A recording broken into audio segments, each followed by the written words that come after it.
Okay, hello, here we are again. So, in today's episode, I'm going to show I believe it's day 3 of my week. So, it means that today I have to do heavy squats and bench. And I'm going to show you guys what's the difference between low bar and high bar squats, because one of my friends asked me about it. So, here's me training.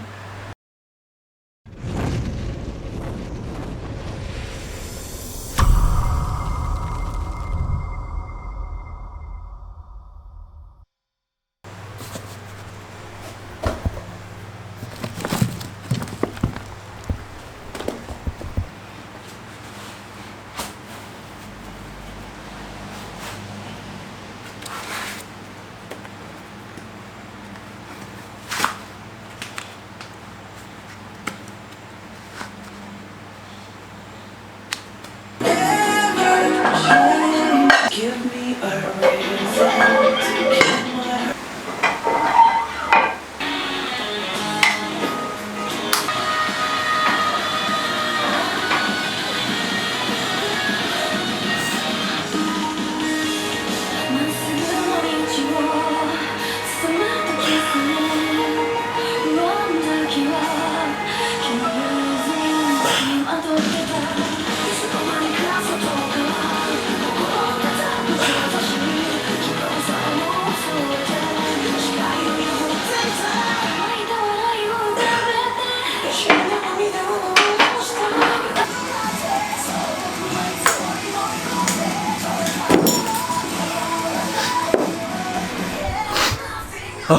Alright, let me lower down the volume.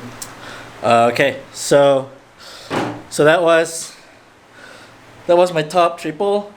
Oh wait, it's supposed to be a top triple at 180 kg for RP of 8, but I think that was 4 reps. It's alright. It happens when you train by yourself and you forgot to count your reps.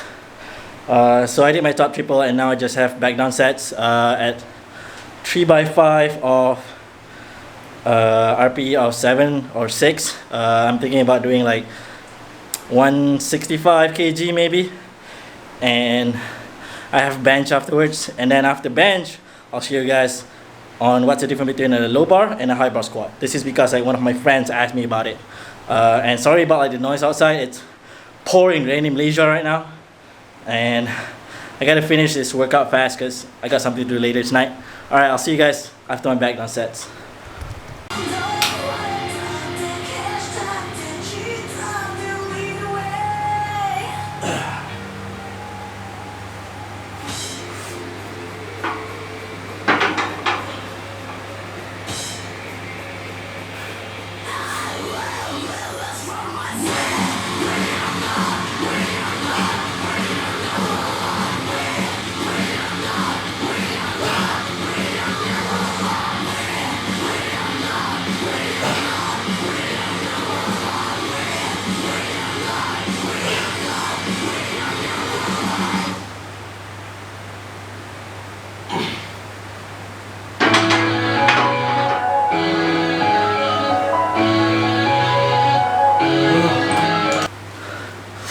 Alright, I just finished 162.5 kg for 3 sets of 5.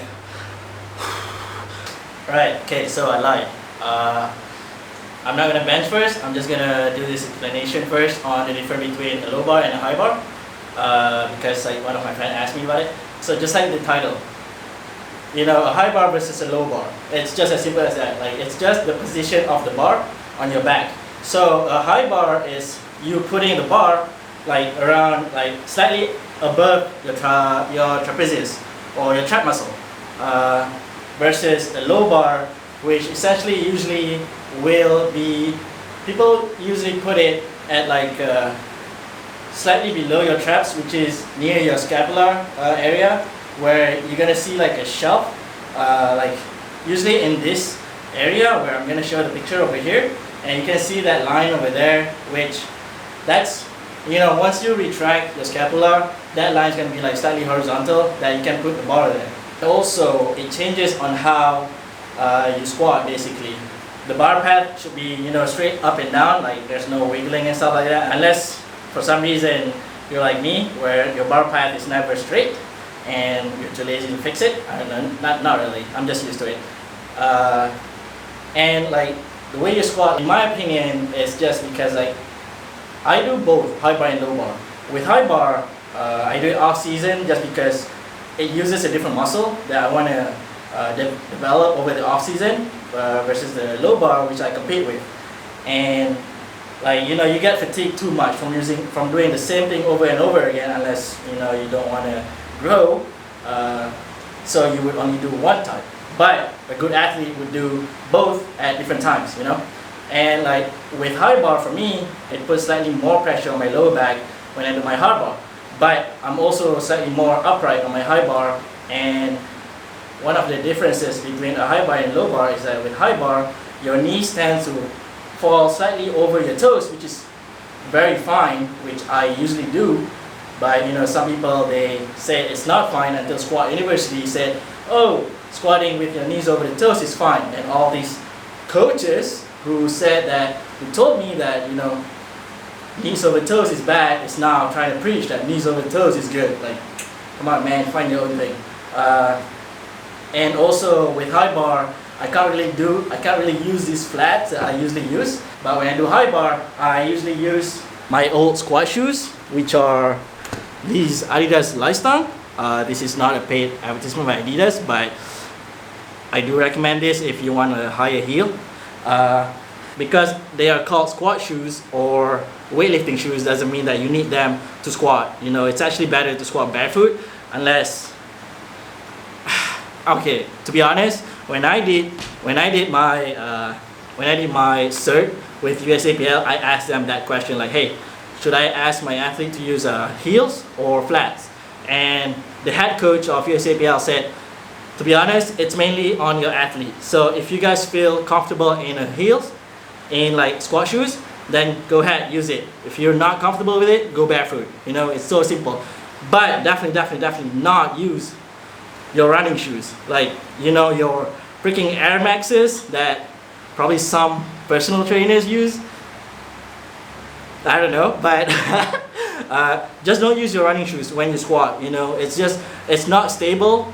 It's very soft. It's just bad. Just throw them away. Just use your socks or your barefoot, man. It's cheaper than running shoes. So with a high bar, I would put it slightly above my traps, which is like around this area right here, you know. And I would still grip where I usually grip, which is really close to me. And this is where I would generally put for my high bar. Versus when I do my low bar, same thing, same grip. And this is where I put my low bar. It's kind of hard to find like where you would put your low bar, and my recommendation is just go slightly here and just go slowly against the bar until you feel that, oh, it's sitting on the shelf. That's where I would put it. Alright, now that I've shown you guys like where I put the low bar and the high bar, I'm going to show you the differences when I squat with high bar and the low bar.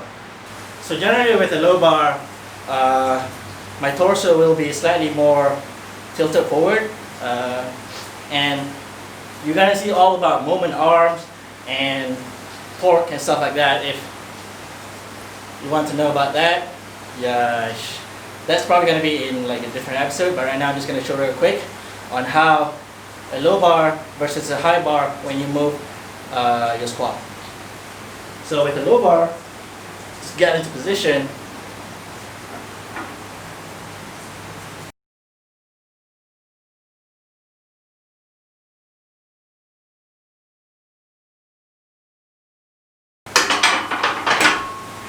So that's my low bar when I do it, and with my high bar,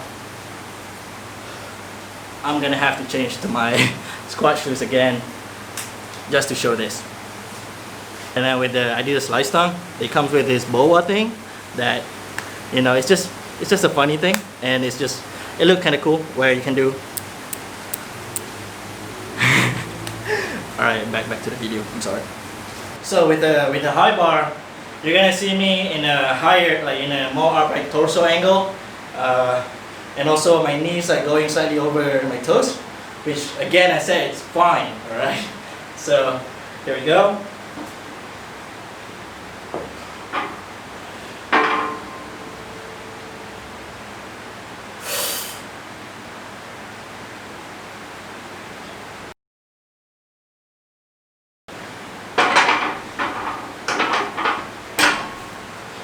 All right, so those are two main things that people want to know about high bar versus low bar: the position and how it moves. The mechanical side of it, I'll probably show, but not now.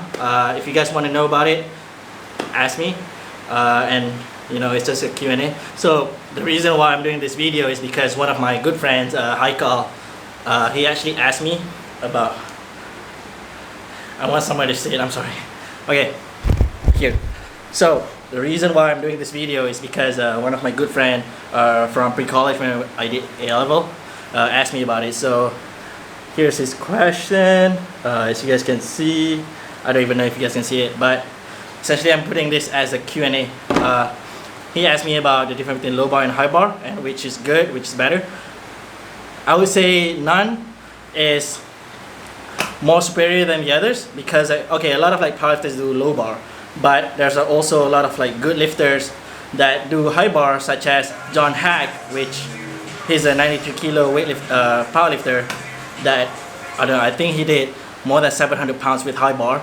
And if you see a lot of like Chinese weightlifter, they use this high bar position as well, because they could get a lower depth and a deeper depth, and also it mimics the weightlifting movement more than like, you know, just regular powerlifter squatting. So those are the main reason of low bar and high bar. I'm gonna show more about how to squat and then like the common mistakes about when people squat and stuff like that in a different video, just because I don't want this video to be that long. So alright, I guess that's it for now. I'm not gonna show my bench, it's been too long. I'm just gonna make this a squat video. Alright, if you guys like this video, do like, share and subscribe, like please. I really would enjoy it and appreciate the support. So that will be it for me.